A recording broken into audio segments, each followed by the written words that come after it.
Bonjour à toutes.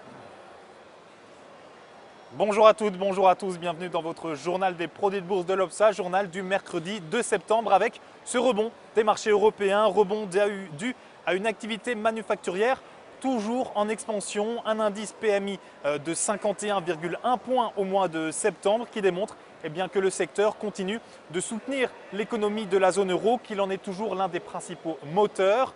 Il n'en fallait pas plus pour le vieux continent pour mettre de côté les soucis américains, les soucis italiens et pour relancer la machine économique avec à Paris un CAC 40 qui gonflait de 1,28% à 4196 points. Et ce sont les valeurs bancaires qui évidemment tiraient tout le monde vers le haut, accompagnées par le secteur de la construction. Saint-Gobain empoché 3,70% à 37,96 €. Vinci gonflé lui de 2,07% à 43,86 €.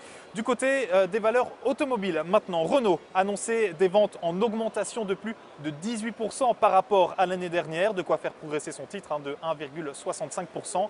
Alors qu'à l'inverse, les ventes de Peugeot, elles reculaient de 6,8%. Peugeot dont l'action empochait néanmoins 4,16% à 12,65 €. À noter que dans l'ensemble, les immatriculations françaises ont progressé plus 3,4% par rapport à septembre 2012. Aux États-Unis maintenant, malgré le shutdown gouvernemental, séance presque banale ici à Wall Street avec un Dow Jones qui progressait d'environ 0,23%, comme si de rien n'était. Alors pourquoi des marchés en hausse? Deux raisons. Il faut savoir qu'ici à Wall Street, les investisseurs, ce qu'ils veulent, c'est de la certitude. Or jusque-là, ils ne savaient pas trop si le budget allait ou pas être bloqué. Aujourd'hui, ils le savent, le budget est bloqué, des services fédéraux sont ou vont fermer, il n'y a plus donc de surprise. Et puis, deuxième raison, c'est surtout qu'ici, tout le monde est persuadé ou veut se persuader que ce blocage budgétaire ne va pas durer, qu'une solution, alors peut-être pas la meilleure, mais qu'une solution tout de même sera très prochainement trouvée.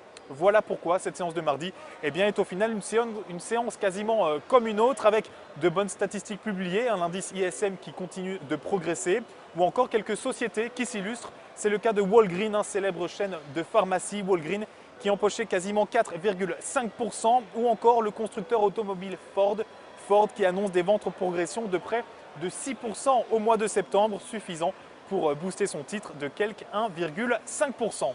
Pour terminer, comme à chaque fois, la valeur du jour, et c'est aujourd'hui le groupe de construction Vinci. Graphiquement, son titre s'est affranchi de la zone de résistance à 41,80 €. Il marque de nouveaux plus hauts annuels. Il reste par ailleurs soutenu par ses moyennes mobiles à 20 et 50 jours ascendants, tandis que le RSI est positivement orienté.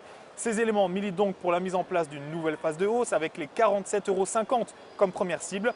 Le dépassement de ce niveau amènera ensuite le titre sur les 51 € et seule une clôture en dessous des 40,30 € invalidera ce scénario haussier. La stratégie qui vous est donc proposée pour jouer cette valeur, c'est l'achat du Warrant Call Vinci à C265T d'Unicredit. Son prix d'exercice 45 €, sa date d'échéance le 7 mars 2014. Voilà, c'est la fin de ce JT des produits de bourse. Je vous donne rendez-vous demain. D'ici là, passez une bonne journée et surtout portez-vous bien. Bye.